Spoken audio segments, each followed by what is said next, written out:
Oke, selamat siang. Video ini dibuat pada jam makan siang. Jadi pada tempat pertama saya ucapkan selamat makan siang untuk kita semua.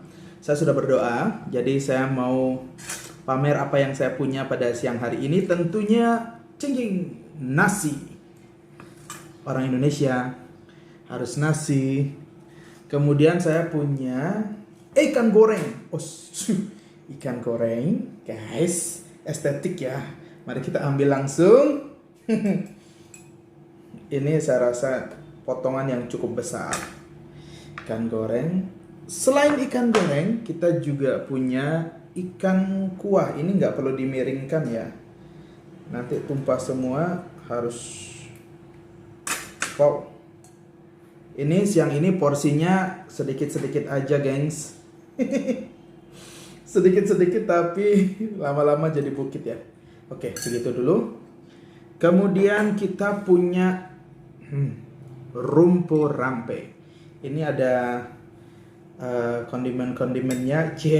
Ini ada buah pepaya, bunga pepaya, daun pepaya, dan daun singkong. Dan yang terakhir, yang tidak kalah dahsyat, kita punya apa? Gimana sih? Gini kayaknya. Nggak ada efeknya ya. Ada sambal atau lombok orang bilang. Ini saya membayangkan saja saya sudah gila, guys. Dan mari kita lihat hasil kreasi kita. Tumpukan ini, wah, luar biasa. Ya, kelihatan nggak sih? Oke. Baik, selamat makan siang untuk kita semua. Mari kita coba gigitan pertama. Sekali lagi bahwa saya udah berdoa tadi ya. Mari kita coba. Cukup sayur dengan nasi dengan lombok.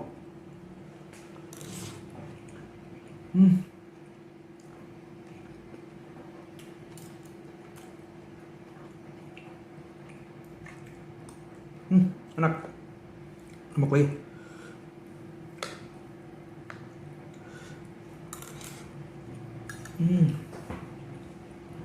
Mantap. Tapi ngomong-ngomong nih guys, hari ini Yesus kedapatan makan di rumah pemungut cukai. Jadi hari ini gereja merayakan pesta Santo Matius, Rasul dan penulis Injil. Kita tahu Santo Matius ini adalah seorang penarik pajak atau pemungut cukai. Ya, mereka adalah orang-orang yang ditunjuk untuk menarik pajak untuk diserahkan kepada pemerintah Romawi. Jadi, ini merupakan salah satu profesi di masyarakat Yahudi pada zaman Yesus pada abad pertama. Menjadi seorang pemungut cukai itu minimal harus bisa membaca, menulis, dan berhitung. Jadi bisa dikatakan orang-orang yang menjadi pemungut cukai ini adalah orang-orang yang cukup pandai pada zamannya.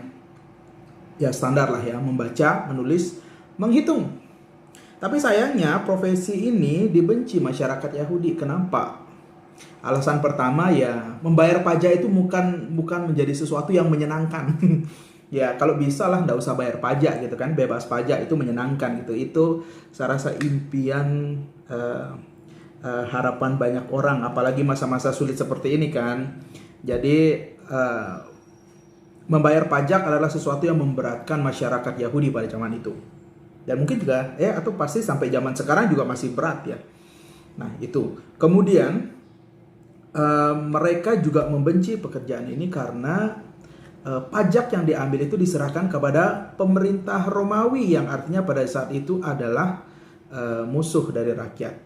Dan yang ketiga, cara pengambilan pajak itu kadang kasar dan keras. Jadi sialnya Santo Matius berada pada posisi itu, pada posisi dibenci. Nah, kenapa sebenarnya pemungut cukai itu dibenci masyarakat Yahudi? Mungkin dasarnya adalah kalau kita boleh buka dalam kitab Imamat bab 35 ayat 7, di situ dikatakan bahwa janganlah kamu mengambil untung dan riba dari saudaramu gitu ya. Baik itu dalam bentuk uang maupun bentuk makanan, tetapi takutlah kepada Allahmu supaya saudaramu bisa hidup di antara kamu gitu. Kalau kasih pinjam duit, nggak boleh itu ada ininya, nggak boleh mengambil untung. Atau kalau kamu bagi makananmu, nggak boleh mengambil riba. Jadi kita tahu alasannya kenapa pemungut cukai ini dibenci oleh orang-orang Yahudi, karena mereka ini dianggap sebagai pengkhianat dari bangsanya, karena mereka mengambil keuntungan, mengambil riba, mengambil untung dari saudaranya sendiri. Dan dalam hukum Yahudi itu adalah sesuatu yang dikategorikan sebagai perbuatan jahat. Jadi ya wajar lah ya. Kemudian Santo Matius menjadi orang yang dibenci di masyarakat karena ia dianggap sebagai seorang pengkhianat.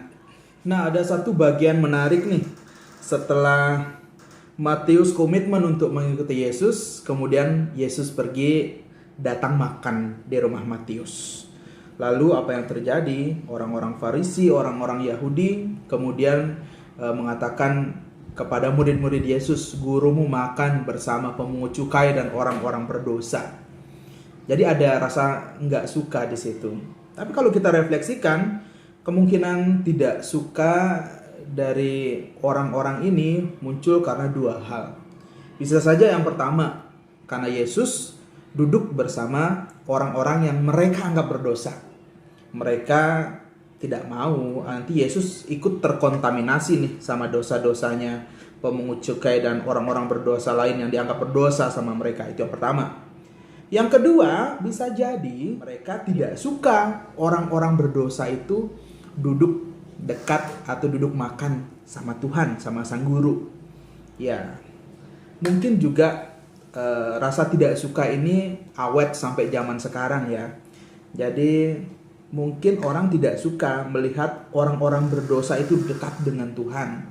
Dalam pandangannya bahwa orang berdosa ya harus dihukum. Satu hal yang menarik yang bisa kita petik dari kisah pada hari ini ketika Santo Matius mengikuti Yesus, itu adalah bahwa sesuatu yang membahagiakan bagi Tuhan apabila ada orang berdosa yang bertobat. Tapi di sisi lain ada sesuatu yang membahayakan di antara kita. Nah, tadi kan yang membahagiakan di hadapan Tuhan itu adalah bertobatnya orang-orang berdosa. Dan sesuatu yang membahayakan di antara kita itu adalah ketika bertobatnya orang berdosa, lalu orang-orang yang merasa diri benar kemudian menjadi berdosa.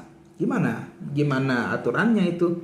Kok ketika ada orang berdosa bertobat, kemudian orang-orang merasa diri benar, kemudian malah ia menjadi berdosa? Simple. Waktu melihat orang-orang berdosa itu bertobat, orang-orang yang merasa diri benarnya menjadi orang-orang yang merasa dirinya benar, kemudian menjadi tidak suka. Mungkin dalam kehidupan sehari-hari kita sering bertemu orang-orang seperti ini. Jadi orang-orang yang melihat orang lain, orang yang berdosa, bersalah, bertobat itu dia menjadi tidak senang gitu. Dia maunya orang yang bersalah itu ya dihukum gitu loh, bukan mendapatkan kehidupan yang baik gitu. Atau bahkan mungkin kita merasa pernah berada di posisi seperti itu. Kita mengharapkan yang buruk terhadap saudara kita yang mungkin dianggap salah di mata masyarakat, seperti yang terjadi pada Matius. Jadi teman-teman sekalian, pesannya simpel, sederhana. Kita sebenarnya harus menjadi orang yang bahagia untuk bisa mengikuti Tuhan. Artinya kalau kita merasa diri kita sudah berusaha melakukan yang benar di hadapan Tuhan, berbahagialah kita. Tapi jangan lupa ketika kita melihat saudara kita yang salah, berdosa di mata dunia, kemudian dia berbalik kepada Tuhan dan dia mendapatkan tempat di dalam hati Tuhan, kita juga harus menjadi orang-orang yang bahagia loh. Jangan menjadi orang-orang yang kemudian kesal, kemudian marah. Artinya bahwa ketika kita marah atau kesal, melihat orang lain diselamatkan, kita menjatuhkan diri kita sendiri dalam dosa. Seperti itu. Selamat makan siang. Ya, mari kita menuliskan sabda Tuhan itu dalam hati kita, sehingga dengan berbekalkan makanan ini yang masuk, kita kuat untuk kemudian menjadi pewarta sabda Tuhan melalui kata-kata, pikiran, tindakan kita yang baik. Sehingga setiap orang yang melihat perbuatan kita yang baik, mereka memuji Allah atau Bapa kita yang di surga. Selamat makan.